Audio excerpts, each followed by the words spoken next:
Passer de 0 € à 600 000 € en 2 ans, c'est ce qu'a vécu Margot Cunego, qui est une entrepreneuse qui accompagne les femmes ambitieuses à développer leur activité. Dans cette interview, elle nous explique son parcours de jeune entrepreneuse, les épreuves aussi qu'elle a dû traverser pour en arriver à ce stade et qu'est-ce qui fait qu'elle en soit là aujourd'hui, avec quelle énergie, et écoutez bien jusqu'au bout parce qu'il y a de quoi ressortir avec le plein de motivation. Belle écoute.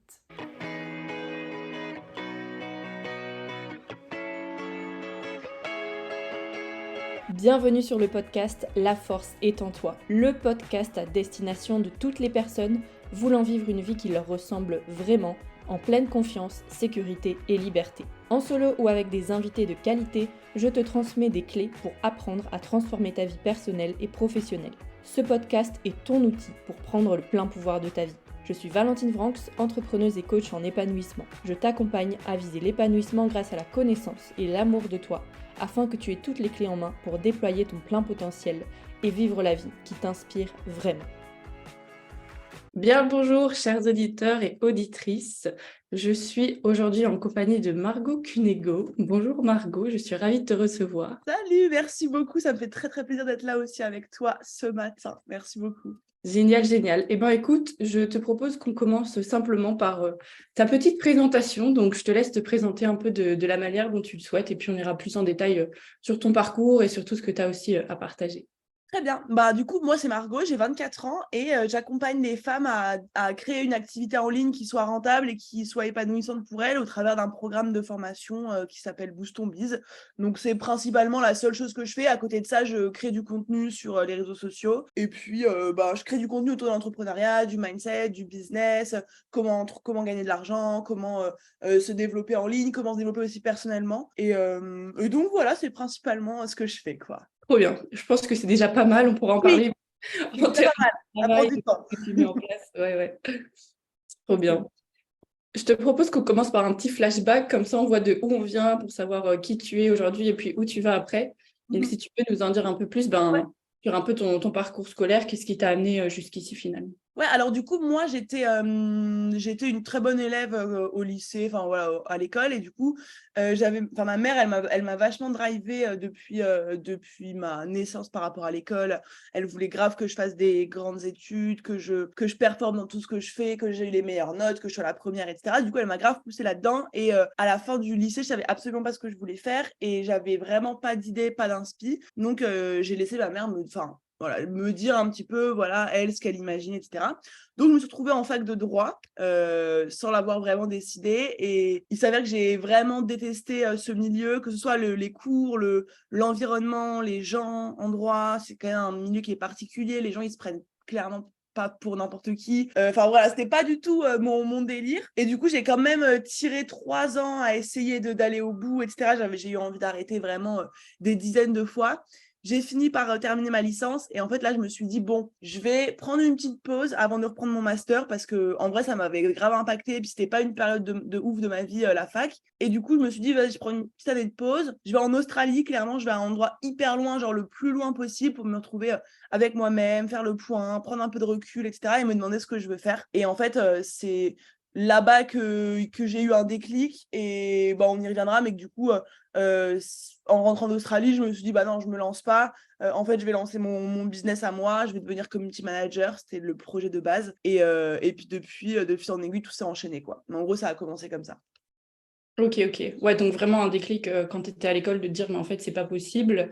Et qu'est-ce qui t'a amené à partir justement dans le voyage plutôt que simplement faire une réorientation par exemple? J'ai toujours adoré voyager. J'ai eu la chance d'avoir des parents qui, dès mes 16 ans, m'ont mis dans des colonies de vacances, mais vraiment à l'étranger, genre au Canada, en Thaïlande et tout. Du coup, dès mes 16 ans, j'étais en mode, je kiffais ça. Et en fait, pendant toutes mes 3 ans de fac, à la fac de mai à septembre, t'as pas cours et du coup, t'as 4 mois de vacances. Et en fait, je travaillais genre mai-juin à temps plein, des fois même juillet. Et ensuite, je partais un mois à l'étranger pendant tout le mois d'août. Et en fait, j'ai fait ça pendant 3 ans et j'ai toujours eu une passion pour le voyage de ouf. Et en fait, ça a toujours guéri un peu aussi des choses en moi, le fait de me retrouver loin, toute seule, de pouvoir réfléchir. Et je me suis dit, là, j'étais arrivée à une période de ma vie où vraiment ça allait pas de ouf. Je savais pas du tout ce que je voulais, je savais pas du tout où je voulais aller, etc. En fait, je me suis dit, dis, c'est sûr que si je me réoriente, j'ai besoin de prendre une énorme pause avec ma vie en France et vraiment me retrouver seule avec moi-même, réfléchir et tout. Je sais que ça a ce pouvoir-là, le voyage. Donc, je me suis dit, en fait, quitte à devoir reprendre quelque chose après, autant perdre 1 an, entre guillemets, mais prendre une vraie décision pour ce que je veux plus tard, quoi. C'est ce qui s'est passé finalement, donc c'est cool. Ouais, trop bien. Ouais, c'est vrai que le voyage, pour l'avoir aussi vécu, ça apporte beaucoup, surtout quand on part tout seul dans un endroit qu'on ne connaît pas forcément et que on est confronté en fait directement à nous-mêmes. Mais je pense aussi que, je sais pas ton avis là-dessus, qu'il faut aussi prendre le pari de se dire, j'y vais pour moi, parce que sinon on peut très bien aussi passer notre temps sur les réseaux ou toujours à vouloir voir du Bien monde. sûr. Il y a aussi différentes démarches, quoi. Carrément. Là, c'était vraiment le but de me retrouver avec moi-même. Et puis, même moi, je suis quelqu'un qui apprend aussi beaucoup des autres gens, des discussions avec des gens. Et le fait de rencontrer des gens qui sont, tu sais, en Australie, c'est vachement international comme pays. Enfin, il y a des gens de partout. Et du coup, de rencontrer plein de cultures, plein d'avis différents, plein de gens différents avec des mentalités différentes, ça ouvre l'esprit de ouf, quoi. Hmm. Donc, Et comment est-ce que tu arrives à te dire, je vais faire du community management? ouais, alors en gros, c'est en Australie, du coup, que je rencontre un mec qui était digital nomade. Moi, j'avais aucune idée que tout ce monde existait, le business en ligne, digital nomade, enfin, je n'avais aucune idée. Et du coup, le mec, il me dit, ouais, moi, je travaille à mon compte, je fais des sites internet, genre, je suis payée 3 000 à 4 000 balles par mois, et puis je voyage en même temps, je fais le tour du monde. Et en fait, ça m'a vraiment ouvert une nouvelle porte dans ma tête où je me dis, mais le mec, c'est un Français, il a mon âge. 21 ans, ou 20 ans, il n'a pas fait d'études de ouf, il a rien de clairement exceptionnel et il a réussi à se faufiler pour travailler depuis l'Australie à son compte en faisant un truc qu'il a l'air de kiffer et en fait ça m'a vraiment c'est le genre de truc, le genre de rencontre où vraiment ça te change ta vie. Moi c'est vraiment ça. Alors je me suis dit mais waouh, genre s'il y a un mec qui a l'air d'avoir rien non plus de plus de ouf que moi, enfin, c'est un mec normal, quoi, qui arrive à avoir cette vie-là, il y a grave moyen que ce soit le cas pour moi aussi. Et en fait, en rentrant, du coup, j'ai regardé comment devenir digital nomade, je savais même pas ce que c'était exactement. Et c'est là que j'ai vu le métier de CM, je me suis dit, bon, c'est ce qui a l'air le plus simple, entre grands guillemets, ce qui a l'air de le plus me correspondre, vu que je passe ma vie sur les réseaux et tout. Et du coup, je me suis lancée dans une formation là-dedans, quoi, de base. Ok. Ouais, donc c'est vraiment une rencontre qui t'a amené là, qui t'a ouvert l'esprit, en fait, juste sur quelque chose d'autre qui existait. Ça. Et c'est pour ça que je dis que moi, les rencontres, je trouve que c'est vraiment ce qui est le plus important. Le fait, et je suis toujours dans une démarche de rencontrer le plus de gens possible parce qu'en fait, d'une rencontre, toute ta vie, elle peut changer. Et même, tu vois, ce mec-là, il se doute absolument pas qu'il a eu un impact comme ça dans ma vie, tu vois, mais simplement, des fois, un truc que tu entends, que quelqu'un dit, que tu remarques chez quelqu'un, ça peut absolument tout changer. Et je trouve que c'est hyper important de continuer à rencontrer des gens, quoi. Ouais, c'est sûr. Ouais, et puis Ouais. c'est vrai que parfois, ça dépend aussi du moment, genre où tu as besoin de l'entendre. Enfin, Ouais. t'entendre un Oui, mec comme ça bien sûr. maintenant, tu dirais, Bien ok, sûr. c'est commun, C'est ça. quoi. Ça, c'est vraiment des fois le genre de rencontre au bon moment, au bon endroit avec les bonnes personnes, qui dit les bonnes choses, qui fait qui te fait avoir un déclic de ouf, quoi. C'est ce qui s'est passé clairement. Voilà. Trop bien. Et du coup, donc, tu rentres en France après ton année en Australie et tu démarres directement ton Ouais, propre. ça. Je dis à ma mère, bon, voilà, je vais pas reprendre le droit. Je vais me lancer, à mon compte. Et enfin, non, de base, je lui dis, je vais être community manager. Je vais faire une formation et je vais faire un stage dans une agence pour être vraiment bien formée. Donc là, elle était déjà un petit peu plus rassurée. Et je fais mon stage et ensuite, l'agence me propose de m'embaucher. En plus, c'était un taf, genre c'était payé 2005, un truc comme ça, net, c'était au Luxembourg. Donc c'était bien payé pour un premier taf sans diplôme et tout. Et du coup, voilà, évidemment, ma mère et même toute ma famille me disaient, bah voilà, l'opportunité de dingue, genre personne n'est payé ce salaire-là en sortie de rien du tout, tu vois, sortie d'Australie et tout. Et en fait, j'ai refusé ça. Donc là, ça a été un énième drama dans ma famille, avec ma mère, etc. Mais j'ai quand même fait ce que j'avais envie de faire. Et puis, je me suis lancée ensuite en tant que CM à mon compte pendant juste le temps d'un contrat. Ça m'a vite saoulée, donc j'ai fait du coaching ensuite, quoi. Ok. Et c'est marrant, ouais, comme tu dis que ça fait des dramas dans la famille, mais toi, tu continues, genre, Ouais, dans... bah oui, parce que en fait, genre, ça m'a jamais. Mais ma mère, principalement, a toujours voulu un peu driver ma vie et tout, mais de manière bienveillante, pas. J'adore ma mère, aujourd'hui, elle travaille avec moi et tout, mais il est vrai elle a toujours eu cette influence sur mon frère et moi, en mode elle voulait qu'on fasse des choses stylées, qu'on ait un taf prestigieux, qu'on soit reconnu, un statut social sympa, de l'argent et tout. Elle a toujours voulu ça pour nous. Du coup, elle nous a toujours poussé. Et en fait, bah, ça faisait beaucoup pour elle. Genre, je me barre en Australie, j'arrête mes études, je reprends pas mes études, je fais un stage dans un métier qu'elle connaît pas sur Internet. Elle savait pas ce que c'était. Je refuse un CDI hyper bien payé. Et du coup, c'était, bah, voilà, ça devenait un petit peu lourd pour elle. Mais en fait, moi, j'ai jamais. C'est pas que j'étais pas en mode rebelle, mais tu vois, j'ai toujours bien aimé faire l'inverse de ce que mes parents me disaient. Donc en vrai, finalement, c'était limite un peu par esprit de contradiction que j'ai toujours eu. Et en fait, tout le monde me disait tellement, genre, mais non, mais tu fais une connerie, tu fais nimp, c'est pas bien, tu vas aller nulle part, tu vas regretter et tout. Genre, plus ils me disaient ça, plus moi j'étais en mode, j'avais envie de les contredire. Et en fait, Ouais. bah, finalement, ça m'a bien servi, quoi. Ouais, pour leur prouver que ça peut marcher C'est autrement. ça. C'est Mm. ça, clairement. Et puis qu'ils arrêtent. Enfin, voilà. Moi, j'ai du mal avec les gens qui sont ultra fermés d'esprit, qui ont qu'une façon de voir les choses. Surtout quand, bah, du coup, moi, j'avais déjà beaucoup voyagé, beaucoup rencontré de gens. Et forcément, quand tu voyages, ton esprit il s'ouvre de malade.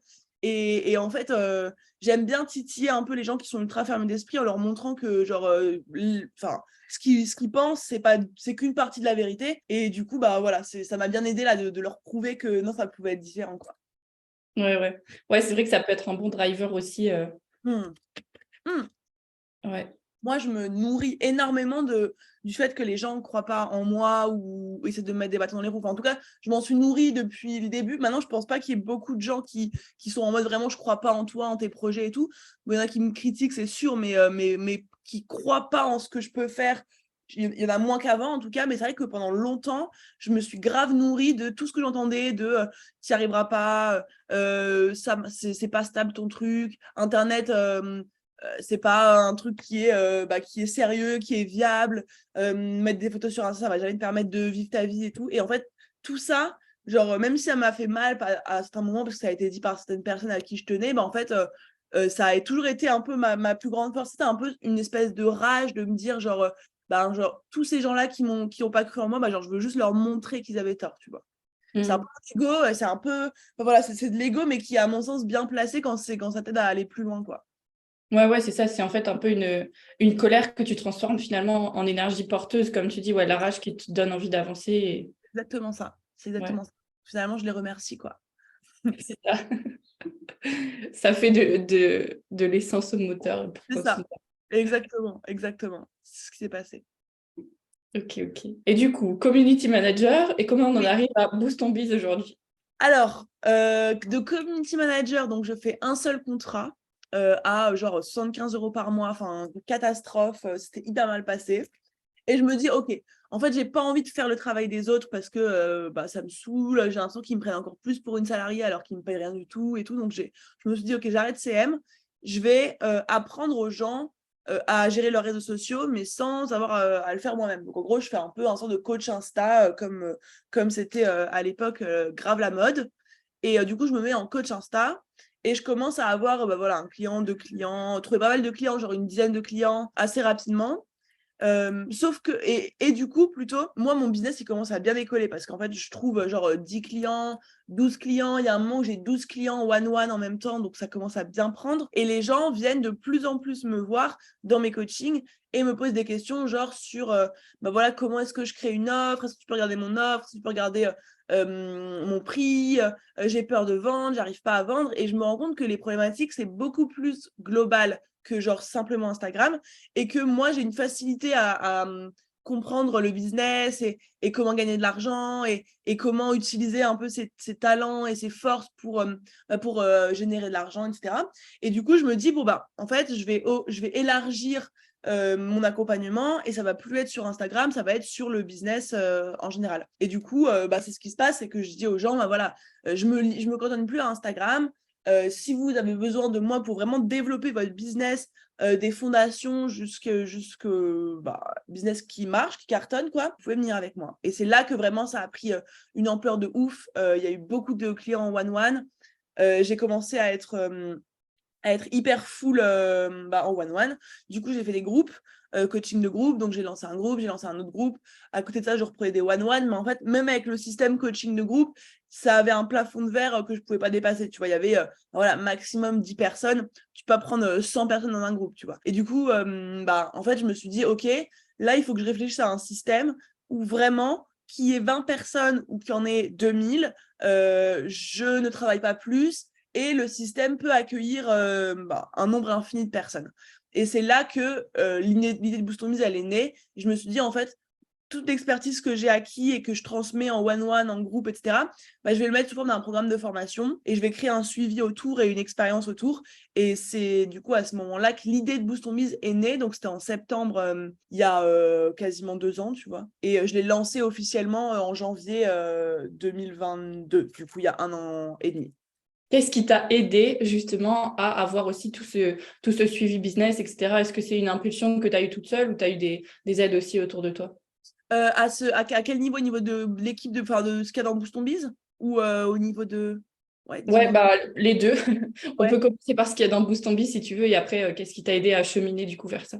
Ouais, alors ouais, déjà, plutôt ce qui m'a aidé à cheminer vers ça, moi de mon côté, c'est de me dire que, mais en fait, déjà premièrement, il y avait comment dire, un argument genre financier, enfin de l'argent que moi j'ai toujours été ultra dans un mindset de j'ai envie de gagner beaucoup d'argent. Je suis pas entrepreneuse pour faire beau et pour être sympa et pour uniquement aider des gens. Je suis aussi entrepreneuse pour gagner de l'argent voilà, j'aime vraiment ce truc de faire de l'argent, gagner de l'argent, etc. Déjà, c'est un truc qui est un peu, entre guillemets, inné chez moi, et du coup, je transmets facilement. C'est-à-dire que j'arrive facilement, en parlant avec quelqu'un, à voir un peu c'est quoi ses points forts, c'est quoi ses points faibles, quel est pourquoi est-ce que son business il marche pas, qu'est-ce qu'elle peut mettre en place pour que ça marche mieux, etc. Cette capacité-là. Et du coup, les gens, ils sont facilement venus vers moi, même mes potes à ce moment-là, ou genre, c'est fait un peu naturellement, en fait. Genre, des gens qui me disaient, mais voilà, comment tu fais pour gagner de l'argent? Et en fait, je me suis vite rendu compte que ma vraie compétence, c'était pas du tout Instagram. Enfin, c'était pas du tout genre, je sais pas, l'algorithme Instagram et les fonctionnalités d'Instagram. Mais moi, c'était plus le côté psychologique d'Instagram et genre le côté psychologique de qui est ta cible et qui est ton client idéal et qu'est-ce qu'il a besoin d'entendre, qu'est-ce qu'il veut atteindre, qu'est-ce qu'il ne veut plus dans sa situation. Et c'est de vraiment comprendre la personne pour mettre en face d'elle le bon contenu, avec le bon personal branding, la bonne tonalité, etc. C'est plutôt ça qui me faisait kiffer dans la sphère Instagram. Et le côté business, le côté créer une offre, vendre, faire des stratégies de vente, etc. Et en fait, c'est venu du coup ultra naturellement et en fait, en me rendant compte que j'étais bien meilleure à aider les gens sur leur business que sur leur stratégie Instagram uniquement. Je me suis tournée un peu naturellement vers ça. Et en fait, quand j'ai créé Boost on Biz, ça me paraissait logique d'orienter ça sur aider des femmes qui galèrent clairement à faire décoller leur business et les aider sur tous les aspects du business. Et en fait, je me suis rendu compte de 6 mois dans mon propre développement que, OK, il y a le business, mais il y a aussi plein d'autres trucs. Il y a aussi le mindset, il y a aussi l'énergie que tu as, il y a l'entourage, il y a l'environnement. Il y a énormément de choses qui jouent dans le fait qu'un business, il fonctionne. Et du coup, dans Boost on Biz, je voulais rassembler en fait tout ça. Le côté purement business, avec la formation en ligne et les coachings, les lives de groupe, les coachings one-one, etc. Le côté très mindset, pareil, dans la formation, il y a beaucoup de mindset et il y a aussi un coach mindset qui fait des lives, qui est là, qui est présent, etc. Le côté, du coup, aussi entourage et environnement, tu vois. Le fait de baigner dans un environnement où il y a des centaines de femmes qui interagissent tous les jours sur le Slack, qui partagent leur cheminement, leurs doutes, leurs peurs, leurs avancées, leurs victoires, qui posent leurs questions, qui partagent leur situation, qui demandent des avis sur leur page de vente, sur leur compte Instagram, etc. Tu as toujours, en fait, t'es dans un environnement en permanence qui te tire vers le haut, qui te motive. Dès que tu as un coup de mou, tu sais que tu as des centaines de femmes qui vont venir te remonter le moral si tu oses te livrer. Du coup, tu as un environnement et un entourage de dingue qui te tire vers le haut. Et en fait, tu as un peu toutes les clés qui peuvent te permettre de développer ton business rapidement sur Internet. Et du coup, c'est clairement cette volonté en fait de permettre aux femmes, parce que c'est un truc qui est aussi qui est aussi hyper inné en moi, le combat féministe, clairement, et le combat de rendre les femmes indépendantes et de rendre les femmes libres et de faire en sorte qu'elles réalisent tout ce qu'elles peuvent accomplir et tout ce qu'elles ne se sentent pas encore capables de faire parce qu'on ne leur a pas dit, on ne leur a pas assez montré. Et moi, j'ai envie, avec Boost Ton Biz, de contrer ça et d'aider le plus de femmes possible à justement devenir indépendantes, devenir libres, etc. Et du coup, ça a coulé de source que je devais créer en fait quelque chose qui était capable de soutenir et d'accueillir des milliers de femmes à l'avenir. Et donc, c'est de là qu'est né Boost Ton Biz et tout le suivi qu'il y a autour et tout l'aspect business de Boost Ton Biz, quoi. Ok. Et donc, vous êtes combien aujourd'hui dans ton équipe, là? Là, on est genre 8 ou 9, je crois. En gros, il y a moi. Bon, il y a moi. Du coup, moi, dans Boost Ton Biz, je m'occupe de la formation et de refaire des refontes. Donc là, cette année, je vais faire une refonte complète de la formation. Je m'occupe aussi de faire 2 lives par mois avec mes élèves. Donc des lives FAQ, un peu. Elles me posent leurs questions, je leur réponds. Et j'ai une story privée où je discute avec elles un peu tous les jours. À côté de ça, il y a Mélo qui est responsable un peu du succès client, qui est un peu celle qui gère un peu la maman de Boost Ton Biz, tu vois, qui va voir les filles qui sont pas bien. Quand quelqu'un ne s'est pas connecté depuis longtemps, elle va discuter avec elle. Les filles, elles ont son WhatsApp privé, donc elles peuvent échanger avec elle quotidiennement, poser ses questions, être motivées, etc. À côté de ça, tu as 3 coachs qui font des coachings one-one, des coachings de groupe et qui corrigent des exercices de la formation. Donc, pareil, tes exercices, tu peux les faire corriger. Donc, c'est vraiment un suivi qui est quand même poussé. Il y a une CM qui s'occupe du compte Instagram de Boost Ton Biz. Et il y a 5 ambassadrices qui, elles, sont chargées de m'aider en fait dans la stratégie commerciale de Boost Ton Biz, avec Méline, donc une 6e qui est un peu la chef de projet de la partie commerciale. Donc là, on n'est plus dans Boost Ton Biz, mais on est vraiment hors Boost Ton Biz, comment est-ce qu'on vend. Et du coup, sur Boost Ton Biz, en total, on est une dizaine, quoi. Ok. Ouais, ça fait déjà une belle équipe, quand même. Une bonne petite équipe qui s'est construite après sur le long terme en 1 an et demi, mais voilà, on est bien. Ouais, puis bon, 1 an et demi, c'est du long terme, mais c'est en même temps assez rapide aussi. Clairement. Après, moi, j'ai cette chance d'être hyper rapide dans tout ce que je fais. C'est-à-dire que j'ai un cerveau qui est calibré pour me poser très peu de questions, pour pas tergiverser 1000 ans avant de faire quelque chose. J'ai une idée, je la fais et je suis hyper... et je pense que l'un ne va pas sans l'autre, mais je suis hyper OK avec l'idée d'échouer, avec l'idée de me casser la gueule, avec l'idée de me tromper, de faire des erreurs, etc. Et en fait, je pense que mon aisance avec le fait de potentiellement me foirer me permet d'avoir peur de plein de choses, mais de pas m'empêcher d'y aller, en fait. Et du coup, tu vois, au lieu de réfléchir pendant 6 mois à quelle est la structure de Boost Ton Biz, je lance un Boost Ton Biz version 1 qui est pas du tout abouti comme je l'aimerais, mais au moins je l'ai lancé. Et en fait, je suis tout le temps comme ça. C'est-à-dire que dès que j'ai une idée, dès que je veux faire un truc, je vais pas attendre de me dire je vais faire le meilleur truc possible. Je vais juste faire un truc, même un truc pas médiocre, non, je n'ai jamais fait de truc médiocre, mais un truc moyen, quoi, un truc qui passe. Et en fait, une fois que tu as lancé le truc, là, tu es dans l'action de faire plus. Et du coup, je perds jamais de temps, en fait, à me poser trop de questions et à tergiverser, ce qui fait que à peu près tous les projets que j'ai vont très vite, quoi. Ouais, tu mets directement, en fait, dans la pratique et puis tu ajustes avec les Ah, retours que tu as et tout ça. c'est ça. Donc ouais, ça me permet d'aller vite, quoi, clairement. Trop bien. Ouais, ça met une belle palette de tout ce que tu as construit, genre du beau, de tout ce que tu as traversé et tout. Est-ce que tu as aussi une période ou un moment ou quelque chose qui s'est passé qui était plus difficile et que tu as Ouais. réussi à surmonter? Ouais, de ouf. Après, je pense que de toute manière, le business, en règle générale, tu vas forcément vivre des galères. Du coup, c'est ce que je disais, c'est que moi, je suis hyper OK avec l'idée de vivre des échecs, de me tromper, de faire des erreurs, d'avoir des illusions. Donc, j'en ai eu à plein de reprises. En vrai, j'ai beaucoup eu, et c'est un schéma répétitif qui se répète. C'est des gens à qui je fais entièrement confiance, qui m'ont déçu, qui m'ont trahi. Donc ça m'a fait. Enfin, moi, je suis vachement du genre à donner ma confiance, genre ultime, complète, totale aux gens que je rencontre, parce que j'ai un peu cette croyance de genre les gens sont fondamentalement gentils et du coup personne ne me veut du mal, etc. Et en fait, je me suis rendu compte à plusieurs reprises que c'était pas totalement vrai et qu'il y avait plein de gens qui n'avaient pas forcément la même éthique et les mêmes valeurs que moi. Et du coup, je me suis souvent fait trahir et ça n'a pas été facile. Et surtout, le pire échec, entre guillemets, que que j'ai vécu et le moment compliqué, c'était en fin 2022, là, l'année dernière, où je vis une période déjà personnellement qui est hyper compliquée. Un peu tout se casse la gueule, je me sépare de mon ex, du coup, on rend notre appartement, je retourne chez mes parents, je sais pas trop ce que je vais faire. Mon business, j'arrive plus trop à être à fond dedans, parce que forcément, quand t'es mal personnellement, c'est difficile d'être motivé.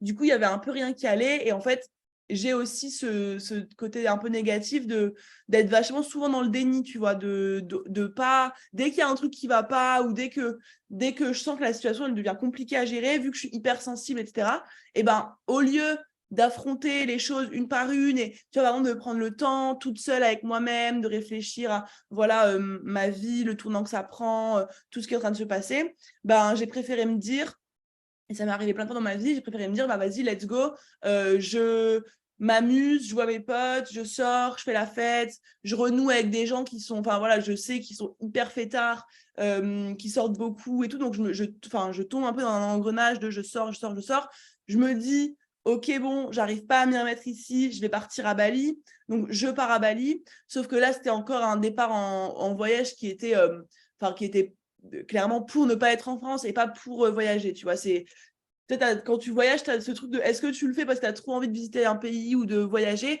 ou est-ce que tu le fais parce que ta vie en France, elle te convient pas. Et en vrai, moi, très souvent, c'était parce que ma vie en France ne me convenait pas. Mais du coup, forcément, à Bali, je continue mon déni, je sors, je visite, je rencontre des gens, c'est trop cool. Mais en fait, quand je reviens de Bali, ça fait du coup maintenant quasiment 6 mois que ma vie, elle a complètement changé, que j'ai laissé grave mon business de côté, que j'ai plus d'énergie, que j'ai plus aucune envie, etc. Mon chiffre d'affaires qui a grave baissé, mon lien avec ma communauté qui s'est affaibli, avec mes clientes aussi, avec mon équipe aussi.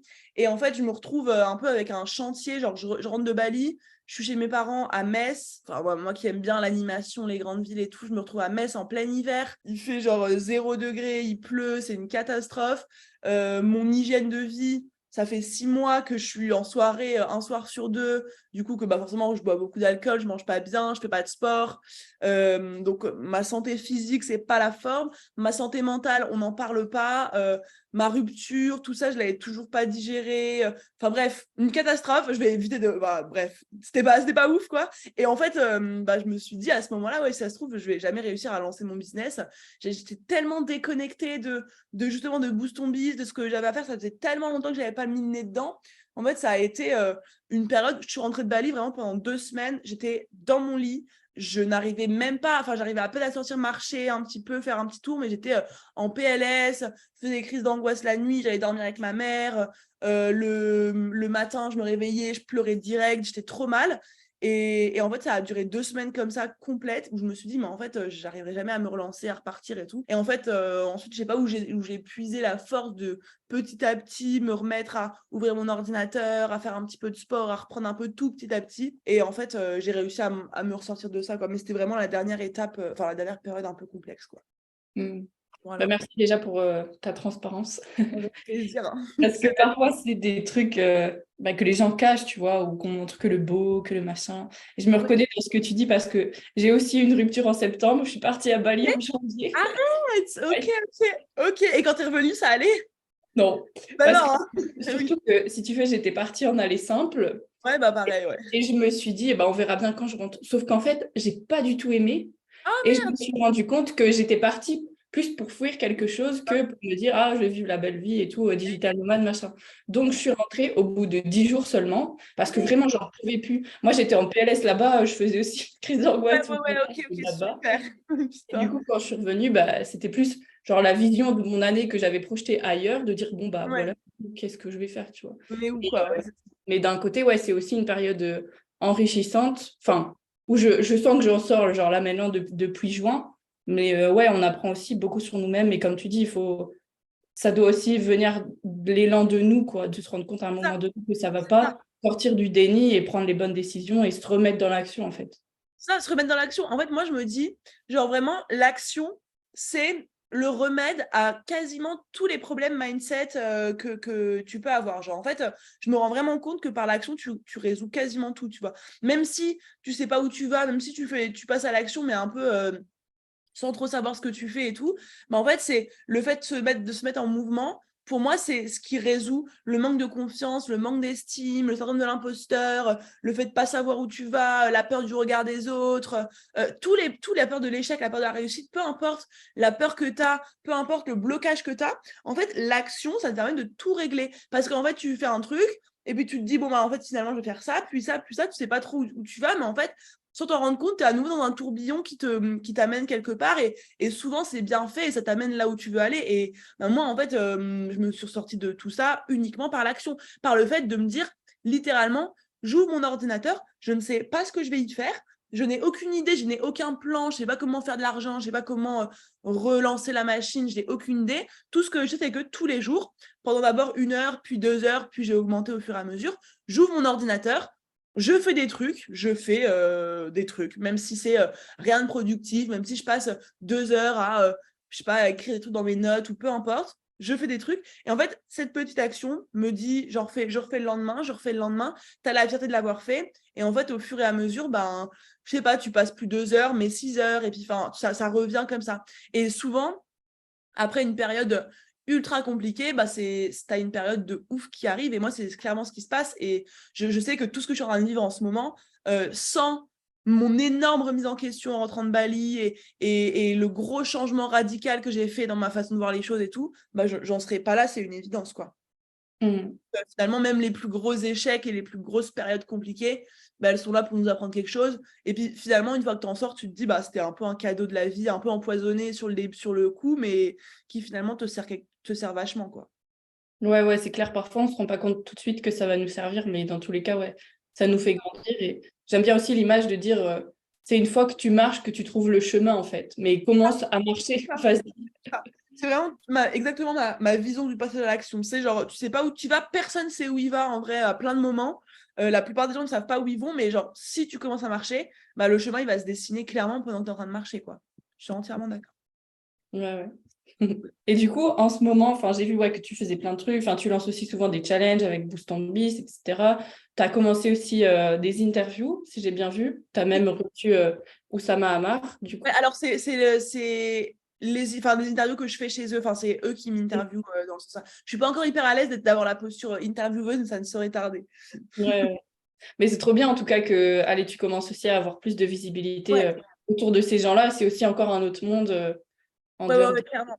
C'est l'objectif. Là, de toute façon, mon objectif, c'est vraiment visibilité à fond. Enfin, je me dis, en fait, si je veux atteindre ma vision, mon objectif de que Boost on Plus, ça devienne le programme business le plus suivi, le plus connu en France, qui aide le plus de femmes. Mais en fait, je peux pas me permettre de rester, entre guillemets, dans mon coin, dans ma microsphère d'Instagram. Et c'est pour ça que là, bah, je vais essayer de... Même, tu vois, jusque-là, les gens sont venus à moi, mais tu vois, d'aller voir, d'aller même moi...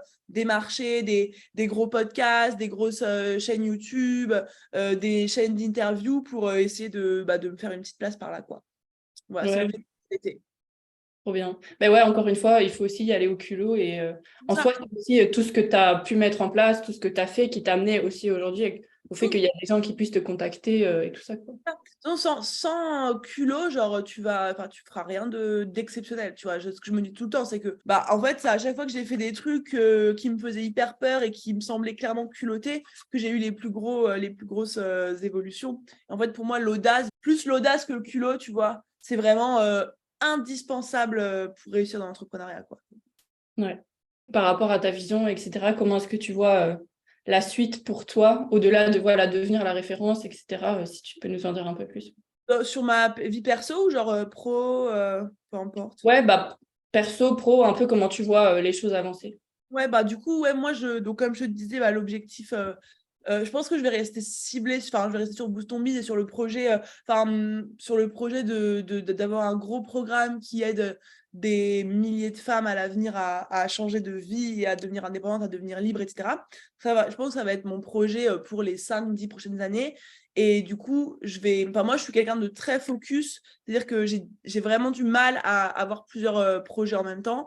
Il y a plein de mes potes entrepreneurs qui adorent ou entrepreneuses qui adorent avoir plein de trucs, lancer un truc, puis lancer un autre truc, puis essayer ça, ça, ça. Moi, je suis pas du tout comme ça, c'est-à-dire que j'ai l'impression de me perdre dès que j'ajoute quelque chose dans mon business. Donc, je suis plutôt en mode, je vais rester focus là-dessus et en fait, je vais continuer de faire ce que je fais, mais de manière plus intense parce qu'en fait, j'ai la chance d'avoir trouvé là la place et la place dans mon entreprise que j'adore. C'est-à-dire que là, mon travail, c'est créer du contenu, donc tous les jours sur les réseaux, animer des lives pour mes clientes et organiser des événements gratuits pour que des femmes découvrent mon univers. Et en fait, mon taf, c'est littéralement ça. C'est en gros la vente de Boost Ton Biz et la création de contenu. Et en fait, c'est ce que j'aime vraiment faire de ouf. Et en fait, je me vois clairement faire ça dans les prochaines années, mais de manière plus, à une plus grande échelle, toucher plus de monde, avoir plus de clients, plus de gens dans les challenges, plus de personnes qui me suivent dans mon contenu, etc. C'est vraiment comme ça que je vois les choses. Et de manière, de ma vie personnelle, en ce moment, je pense que je travaille 6 à 8 heures par jour, je pense. Bon, tous les jours, après, tu vois, du lundi au dimanche, mais en général, je ne coupe pas vraiment un jour complet. Des fois, le dimanche, je travaille un peu moins, mais voilà. Donc, en vrai, ça, c'est un rythme qui me va plus ou moins. En vrai, là, actuellement, j'ai déjà je suis très, très bien là où je suis en ce moment. Et du coup, j'aimerais bien que ça reste comme ça et que je continue à faire ça dans les prochaines années. Et après, évidemment, au niveau de mon chiffre d'affaires, continue d'augmenter, continue de toucher plus de femmes, donc de gagner plus d'argent pour kiffer mon quotidien, pour être encore plus. Moi, j'aime bien. Tu vois, je suis pas hyper matérialiste dans le sens où j'ai pas même de trucs de luxe qui coûtent vraiment cher, des sacs, des trucs qui coûtent cher, des montres ou quoi. J'ai rien contre ceux qui en ont, mais moi, vraiment, c'est pas un truc qui me parle. Par contre, moi, ce qui me parle vraiment, c'est le luxe dans mon quotidien, tu vois, pouvoir me faire aller des bêtes d'hôtel, des bêtes de resto, des endroits trop stylés, pouvoir, je sais pas, genre voyager en business, des trucs comme ça. Et ça, c'est vraiment le luxe, entre guillemets, qui me fait kiffer. Et c'est ce que je suis en train de toucher un petit peu en ce moment, là, depuis que je suis à Paris. Donc, c'est vraiment, j'ai envie d'avoir encore plus d'expériences comme ça dans ma vie. Et voilà, sinon, à part ça, continuer comme ça, quoi. C'est déjà pas mal, en vrai. Bah ouais, c'est déjà pas mal. Et voilà, c'est déjà cool. Ok, ok. Et je me dis, ouais, par rapport, je pense à celles et ceux qui sont en train de nous écouter et qui peuvent se dire, waouh, trop bien, moi aussi je veux faire ça, ou moi aussi je veux gagner de l'argent, ou je veux avoir ce succès, ou quoi. Qu'est-ce que tu aurais déjà à leur partager par rapport à ça? Peut-être, 3 conseils ou 3 éléments importants, justement, s'il y en a qui veulent se lancer là-dedans. Alors déjà, premièrement, arrêter de se comparer d'office, de se dire moi aussi je veux ci, moi aussi je veux ça. Moi, j'ai eu la chance quand je me suis lancée d'avoir très peu d'exemples. Tu vois, en fait, je suivais très peu de personnes dans le business. J'avais écouté très peu d'entrepreneurs. Tu vois, les interviews et tout, j'ai commencé à grave en écouter, mais beaucoup plus tard. Quand je me suis lancée, j'étais hyper naïve. Je connaissais rien au business, je connaissais rien à Instagram. J'étais une des premières, entre guillemets, qui s'est lancée sur le domaine coaching Insta et tout. Et du coup, ça a eu l'avantage que j'ai pas eu le réflexe de regarder la vie des autres et de me dire genre, waouh, j'en rêve, je veux la même chose, je veux le même succès, etc. Et du coup, j'avais pas cette pression. Et je pense que on peut vite se retrouver noyé dans les réseaux sociaux sur tous les parcours qu'on voit, toutes les choses qu'on entend, tout ce que les gens nous montrent, la vie de rêve de beaucoup de gens, etc. Tu peux vite être noyé là-dedans. Et je pense que ce qui est important, c'est justement de ne pas se comparer et de se dire que, en fait, de rester centré sur soi-même et de se dire que la seule chose qui est importante, c'est que ta journée d'aujourd'hui, elle compte plus, entre guillemets, que celle d'hier et elle est plus d'importance et que tu es plus progressé, même si c'est de 0,001% entre hier et aujourd'hui. Parce que tu vois, les gens, en général, tu as beaucoup de facilité à dire ouais, je veux avoir une vie de ouf, je veux être riche, je veux gagner plein d'argent, etc. Et tu te projettes en te disant ouais, je veux, je sais pas, dans 1 an, dans 5 ans, dans 10 ans, être à ce niveau-là, etc. Mais il y a très peu de gens qui se rendent compte qu'en fait, une vie de ouf, c'est des journées des journées de ouf, entre guillemets, des journées qui sont mieux que la veille. Et en fait, si tu mets toute ton attention sur, OK, comment est-ce que cette journée-là, aujourd'hui, que je suis en train de vivre, elle peut compter plus que la veille, et qu'est-ce que je peux faire de plus que je n'ai jamais fait hier, et qu'est-ce que je peux donner en plus, et quelles actions je peux faire en plus, et comment est-ce que je peux y aller encore plus vite aujourd'hui par rapport à hier. Et en fait, si tu fais ça tous les jours, dans 1 an, dans 5 ans, dans 10 ans, ta vie, elle sera exceptionnelle, tu vois. Mais si dès le maintenant, tu te compares à quelqu'un qui a un parcours de 3 ans derrière lui, qui charbonne toujours depuis 3 ans, comme moi, enfin voilà, là, ça a l'air beau et tout, mais ça fait genre quasiment 3 ans que je charbonne sur tous les projets, que je bosse tous les jours quasiment, que j'ai très peu de pauses. Donc forcément, bah, tu vas te comparer à moi, tu vas te dire, ah mais oui, mais moi, je veux la même chose qu'elle. Mais en fait, il y a tout un parcours derrière. Donc, je pense que quelque chose qui est hyper important, c'est de rester centré sur soi et que la question que tu te poses tous les jours, c'est comment est-ce que je peux passer plus à l'action aujourd'hui qu'hier, même si tu sais pas où tu vas, même si tu sais pas pourquoi tu le fais, juste fais des choses. Et ça, le deuxième conseil que je donnerais, c'est genre juste de faire des choses, tu vois. C'est de pas se comparer et de passer à l'action.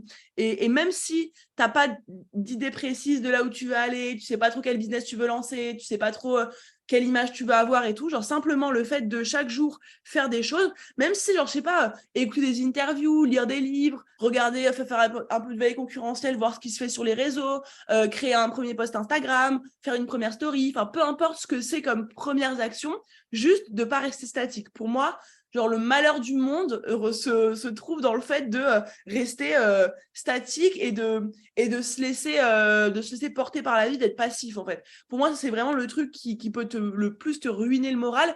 Et tu vois, c'est pas le truc qui va forcément te rendre triste, mais c'est le truc qui va, tu sais, vraiment, ça va être d'un monotone, d'un ennui. Genre, tous les jours, tu vas te lever, tu vas te dire, bon, ma journée, elle n'était pas incroyable, mais elle n'était pas trop nulle non plus, ça va. Et en fait, sortir de ça et se dire vraiment comment est-ce que je peux agir pour que cette journée, elle compte. Et dernière chose, changer de mindset et arrêter d'être en mode victime. Ça, c'est aussi un truc qui est hyper important. Voilà, la vie, elle est injuste, la vie, elle est parfois dure, la vie, elle n'est pas toujours rose, etc. Les temps sont durs, la situation, le contexte est difficile, il y a plein de merde qui se passe, c'est compliqué, mais ça ne va rien arranger que tu restes dans cette dynamique-là de te plaindre, de critiquer, dans une énergie constamment négative, dans la frustration, dans l'énervement, etc. En fait, les gens, ils ne comprennent pas que l'énergie, ça se transmet, ça s'attire, c'est partout autour de nous, et qu'en fait, plus tu passes de temps à faire la victime, à critiquer, à être en mode « oh là là, la vie, elle n'est pas juste, oh, c'est pas normal, oh là là, c'est triste, etc. » plus tu vas attirer ce genre de choses-là parce que tu concentres ton cerveau sur ce qui ne va pas, tu dégages une énergie qui ne va pas, tu attires des choses qui ne vont pas, et ensuite, tu justifies ce qui t'arrive en mode « ah bah tu vois, j'ai jamais de chance, ah bah tu vois, c'est comme ça, c'est toujours pareil ». Et en fait, pour moi, c'est le pire mindset du monde, c'est le truc qui peut le plus te freiner, et c'est le truc qui est le plus répulsif, je trouve, chez quelqu'un. Et en fait, de prendre la responsabilité, d'accepter que oui, tu as vécu des choses pas faciles, oui, tu en vivras encore, oui, la vie, c'est pas facile, oui, c'est pas toujours rose, on a tous vécu des trucs plus ou moins drôles. Par contre, la seule règle qui est universelle, c'est que à partir d'aujourd'hui, il n'y a que toi qui peux décider de ce que tu fais de ta vie, de ce que tu fais de tes journées et de comment est-ce que tu changes les choses. Et si tu passes plus de temps à te demander comment est-ce que je change les choses plutôt que te plaindre et critiquer, je t'assure que ta vie, elle va radicalement changer dans les temps à venir, quoi. Voilà mes 3 conseils. J'ai beaucoup parlé, désolée.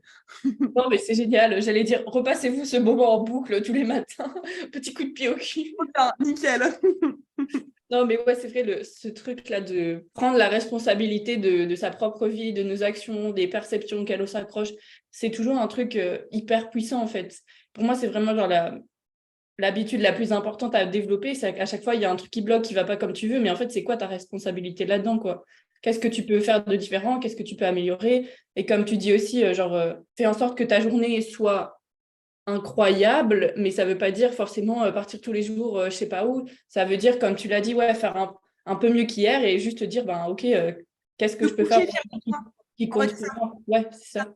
tu te couches et tu te dis, ok, j'ai fait ça que j'ai pas fait hier, tu vois. Et en fait, moi, c'est un truc, genre, j'essaie vraiment de le faire tous les jours, tu vois, de me dire, bah, ok, aujourd'hui, je suis fière, j'ai fait ça, j'ai fait ça, j'ai fait ça. C'est cool, tu vois. Et tu n'auras jamais une vie qui sera tous les jours incroyable. Et sinon, même, tu t'en lasserais, tu vois. Mais juste de te dire, bah, en fait, ta vie, enfin, si tu veux que ta vie soit exceptionnelle, en fait, il faut que tu commences par être exceptionnel, entre guillemets, chaque jour. Et être exceptionnel chaque jour, simplement faire 1% de plus que ce que tu faisais hier. Et en fait, quand tu changes un peu ta temporalité et que t'arrêtes d'essayer de te dire genre je veux ça dans 5 ans et que tu commences à te dire qu'est-ce que tu veux aujourd'hui et qu'est-ce que tu peux faire aujourd'hui, bah en fait là c'est là que tu commences vraiment à changer les choses et ça te paraît beaucoup plus abordable, tu vois. Ça va être beaucoup plus simple pour toi de te dire ok, aujourd'hui je me forme pendant 30 minutes dans un nouveau métier je fais 20 minutes de sport par exemple, plutôt que de te dire dans 5 ans je suis millionnaire et j'ai fait 4 marathons. Enfin, tu vois, forcément ça te paraît une étape énorme de te dire dans 5 ans, mais aujourd'hui, courir 20 minutes et travailler 30 minutes sur un nouveau projet, ça te paraît largement abordable. Et en fait, c'est ces 30 minutes-là que tu fais chaque jour qui, dans 5 ans, t'amèneront à être millionnaire. Mais genre, commence aujourd'hui, quoi. Ouais. Ouais, clairement. Et j'aime bien ce que tu partages parce que je pense qu'aussi, là, l'âge un peu 18-25 où on sort du cocon familial pour aller vers notre vie d'adulte, on se pose aussi genre, oh punaise, je dois faire le choix genre, qui va déterminer toute ma vie, etc. Alors qu'en fait, c'est déjà dire, qu'est-ce qui aujourd'hui dans ma vie ne me convient pas, comment est-ce que je peux améliorer ça? Et du coup, petit à petit, ça va améliorer de jour en jour et ça va aussi amener, comme on disait avant, plus de clarté une fois que tu commences à te mettre en action, quoi. Et je pense qu'il faut aussi se calmer avec l'idée de faire des choix définitifs et tout. Genre, je sais qu'à l'école, tu sais, on te donne vachement ce syndrome-là, tu sais, à te dire qu'il faut que tu trouves ta vie, que ton orientation, on en fait tout un truc de ouf. Et alors qu'en fait, en vrai, toutes les décisions que tu prends, elles sont réversibles. Tous les choix que tu fais, ils peuvent être annulés. Tu peux revenir en arrière, tu peux décider autre chose, tu peux changer d'avis. Enfin, il n'y a rien qui est figé, il n'y a rien qui est permanent. Et en fait, il ne faut pas que tu te dises qu'une décision que tu prends aujourd'hui, elle va être irréversible et tu prends une décision pour le reste de ta vie. Genre, quasiment 99% des décisions, elles peuvent être modifiées, elles peuvent être changées. Enfin, voilà, il n'y a rien de grave et de dramatique et de permanent dans les décisions que tu prends, quoi. Ouais, c'est sûr. Relâchons la pression, Mais genre. c'est ça. Genre, pas de pression. En vrai, la vie, elle est déjà bien assez stressante pour qu'on n'ait pas à se dire on fait des choix qui sont définitifs pour le reste de notre vie, quoi. Ouais, clairement. Il y a une question qui me vient. Après, on pourra conclure déjà, c'était déjà bien riche.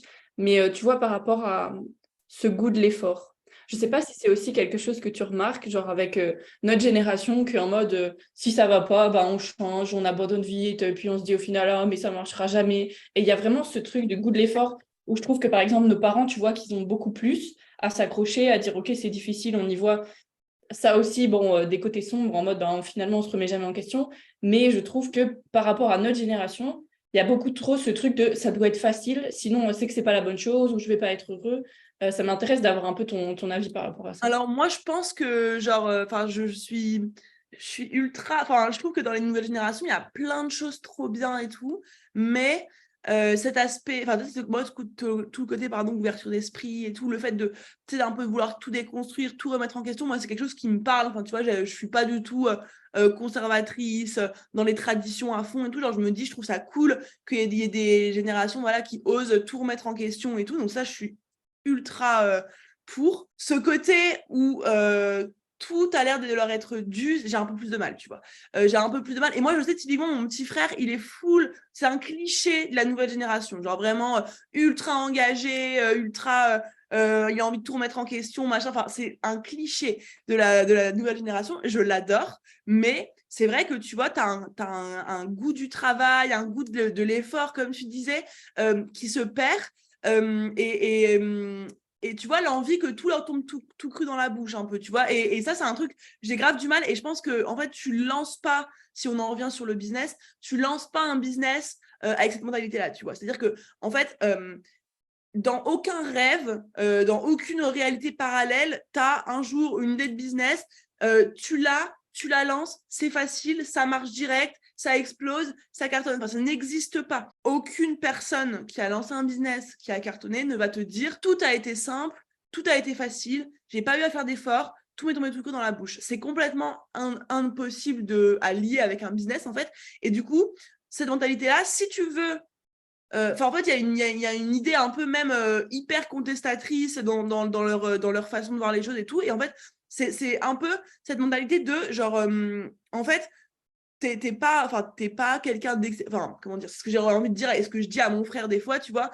t'es pas quelqu'un d'exceptionnel, t'as pas plus que quelqu'un d'autre le droit de mériter que tout arrive facilement et que tout soit simple pour toi. Et en fait, si tu veux quelque chose et si tu veux cette vie-là, en fait, il faut que tu apprennes à passer par des moments qui sont pas faciles, tu vois. Et genre, ça tombe tout cru dans la bouche de personne.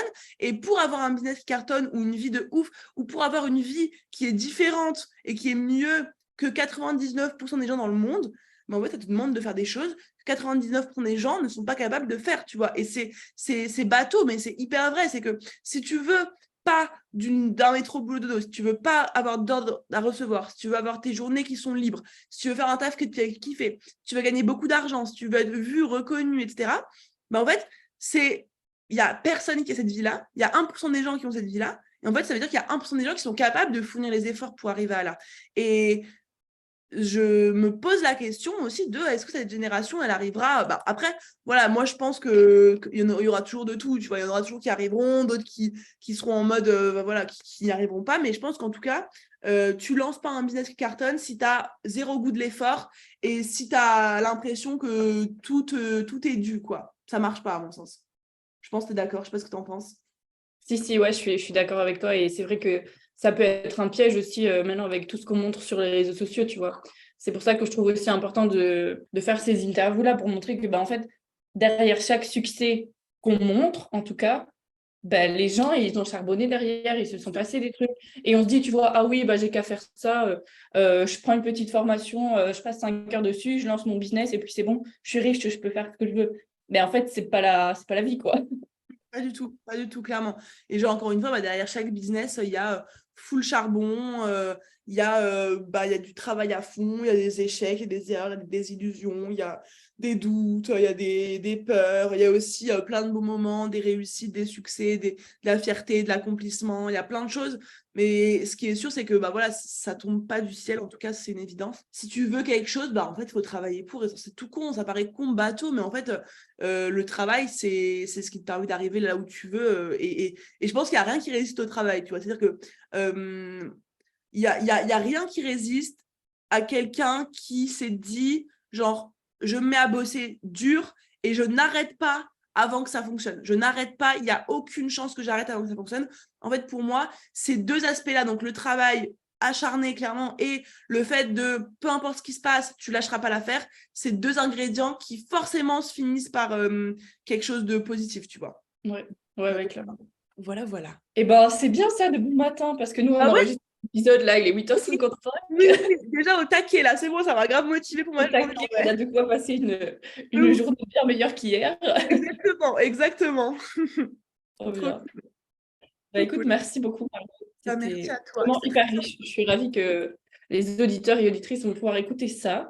Deux petites questions pour terminer. Est-ce que tu aurais quelqu'un à me recommander d'inviter sur ce podcast? Ouais, alors ma copine, je sais pas si tu vois qui c'est, Alison de la CM Academy, elle est en train de construire un truc de ouf et elle a un autre projet en présentiel qui est dingue et je pense qu'elle pourrait apporter un côté coup de boost et motivation de malade aussi aux auditeurs, aux auditrices qui t'écoutent, donc ça peut être un bon plan, Alison. Ah génial, trop bien. Je la contacterai, ouais. Trop bien. Et du coup, dernière question, simplement, où est-ce qu'on peut te retrouver, suivre ton travail? Alors, principalement, on reste sur mon Instagram. C'est margot-cunego.coaching. Puis voilà, tout se passe là-bas. Après, de là-bas, je fais des relais de mes différents contenus. Donc, c'est là-bas qu'il faut me suivre, quoi. Trop bien. Du coup, je mettrai ça dans la description. Bien. Merci encore à toi pour cet épisode et toute la bonne énergie que tu nous as transmise. Merci pour l'invitation. Merci à ceux qui nous ont écoutés. Et puis, je vous souhaite une bonne journée. J'espère que cet épisode aura éclairé ton chemin. Je serai heureuse d'en lire ton retour sur Insta, en commentaire sur YouTube ou Apple Podcast. Si le podcast te plaît, je t'invite à le noter sur 5 étoiles. Ça lui donnera davantage de visibilité et donc plus de monde pourra en profiter. Faisons rayonner le monde. Et surtout, retiens que la force est en toi.